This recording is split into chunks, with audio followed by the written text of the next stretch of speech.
Hello there everyone and welcome to another edition of Lydia's Crafty Corner with me, Lydia, in my little crafty corner. Also, welcome to the March 2025 Altenew release blog hop. This is the card we're going to be creating today and this is the kit. This is the Craft Your Life project kit flower art and it is so cool. So it has a mix of strong textures and also light ones to really create a fabulous look. So as you can see, I'm starting with a panel of cardstock and I am going to be starting with the 3D embossing folder. So the cardstock itself is 4 1/4 by 5 1/2 and I'm just lining that up within the embossing folder and I'm just going to emboss that using my Platinum 6. Now if you are using this die cutting machine, I would recommend that you just remove one of the cutting plates and it seems to go through really well. Just make sure that you're not forcing it. As you can see here, you can see that fabulous texture. We have the door, we have the window at top of the door, and then we also have that fabulous brick wall texture. Now, we do have a fabulous stencil in the stencil set, which will help you color in the bricks on this.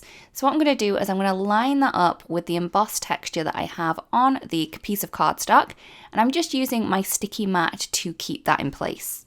So once I have it lined up, I'm then going to add some colour to the bricks through the stencil. I'm using the Sand Dunes ink from Altenew. This is a really light brown colour. I am after a kind of sandstone kind of effect on these bricks. I think it's really pretty and very light. So what I'm going to do is I'm just going to add this colour to kind of the base of the bricks or just off to the side, just to give that shadowy feeling and not kind of colour the bricks, but just add that shadow to them. So that is going to give me the look that I am after with this. I am using a mini blending tool, but you could use a smaller one if you wanted. If you're trying to get this effect where you're just trying to add detail and depth rather than the full color, I think that you're going to have to use a small blending tool like this or even a smaller one. And you can see just how cool that looks there.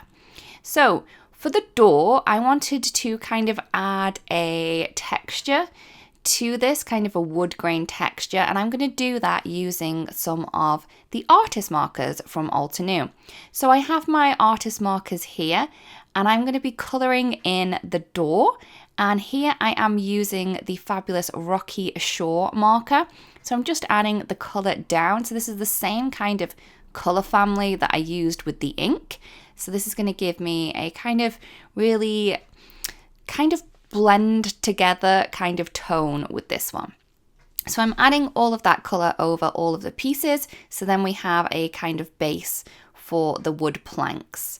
I'm then going to take the Mocha marker and I'm going to add in some little lines to each of the planks to kind of get that wood effect or wood grain.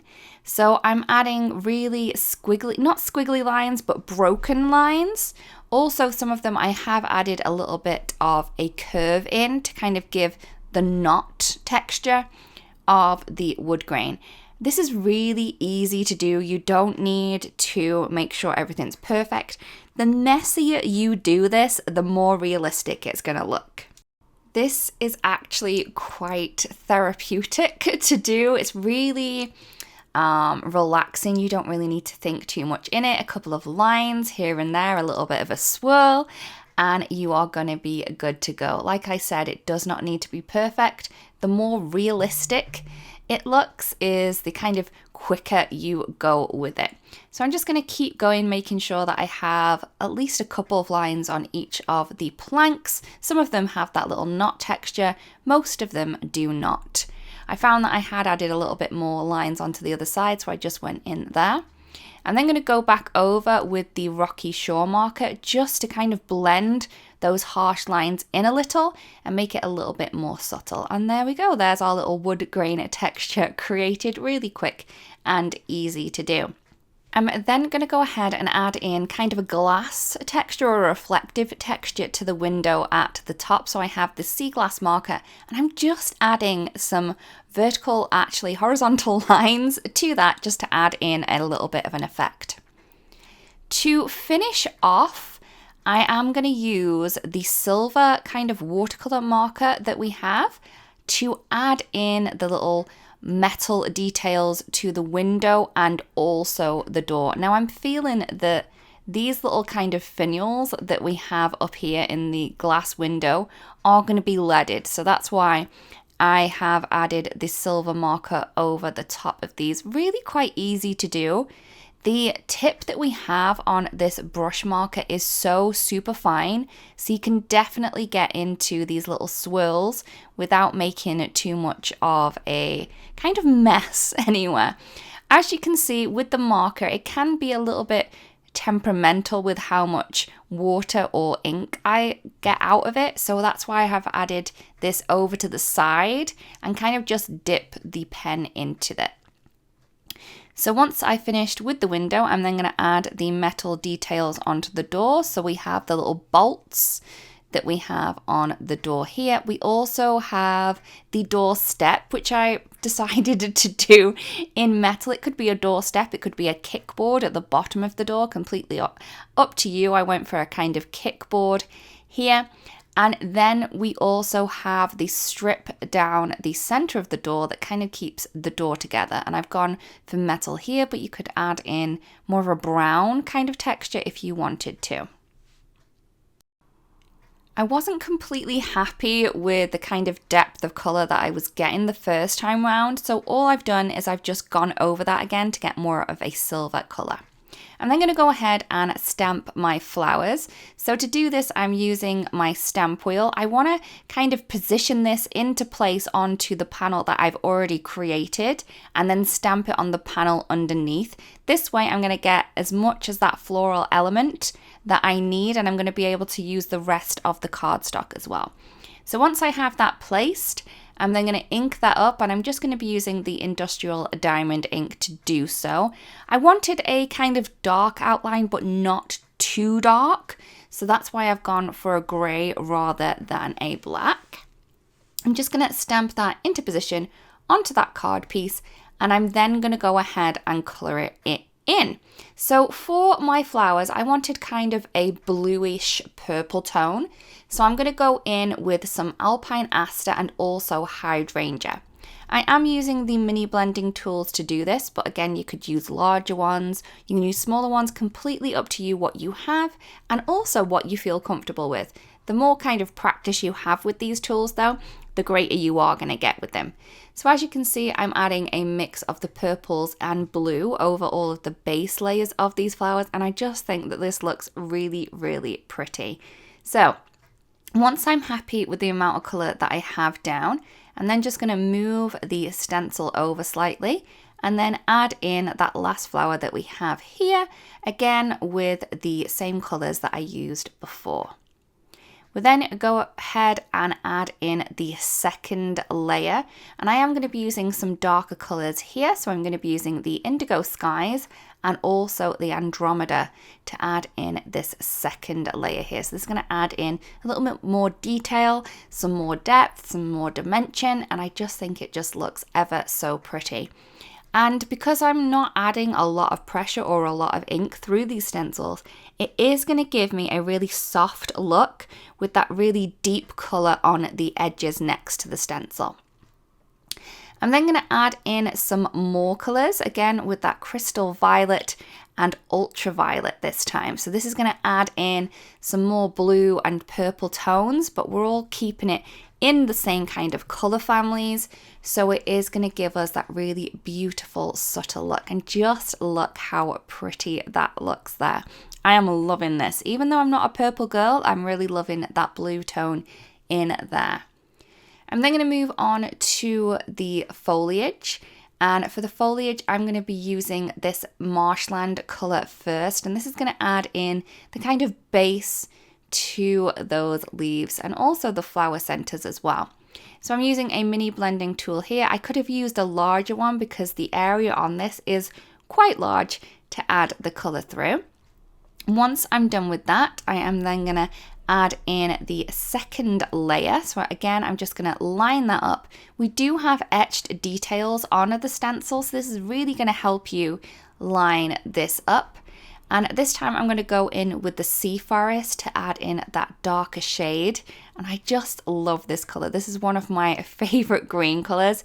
It's such a dusky tone and I think it's so, so pretty.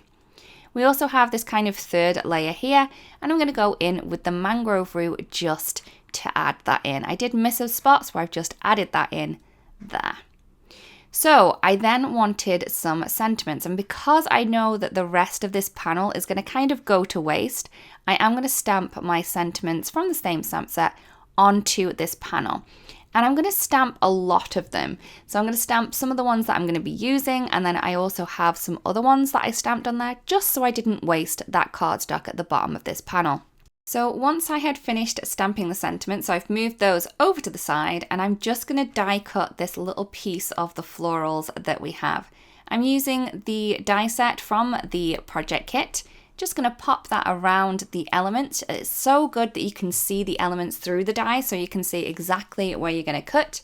To keep that in place, I've just added a little bit of the satin masking tape just to keep that in place.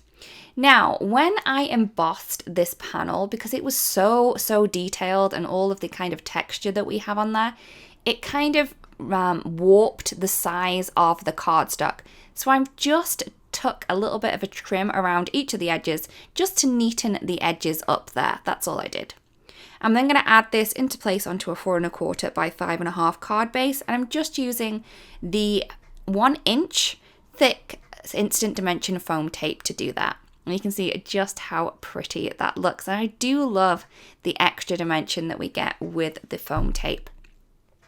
So I've then got my kind of piece, and I decided that this flower here was just not working for me. So I'm just going to trim him off. I mean, he might not go to waste, but he can be used on an extra card.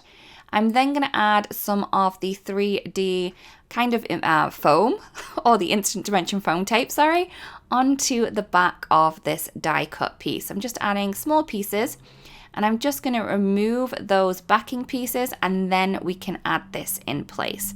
So I did play around with this a little bit more, and I decided just to add it a little bit higher so I could see the window element that we have on there. So I did need to trim off some of that, but I still think that this looks really pretty. I love the softness those florals kind of give against those really hard textures of the wood and also the stone wall.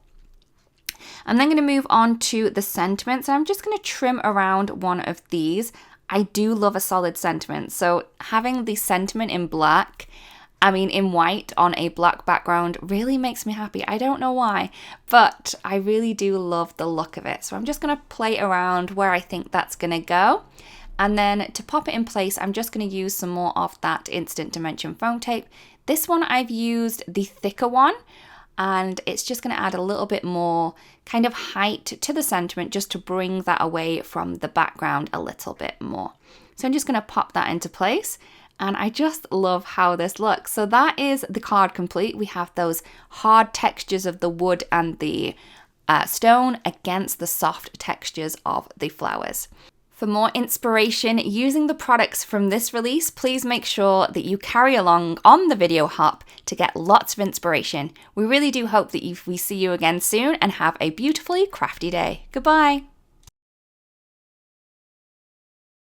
Hello there, crafty friend, Lydia here. Just popping in to say that you can get your daily dose of crafting tips, techniques and tutorials just like this by subscribing to the Altenew YouTube channel. All you need to do is click on that little bell up there and you will never miss a video. Thanks for watching. Bye bye.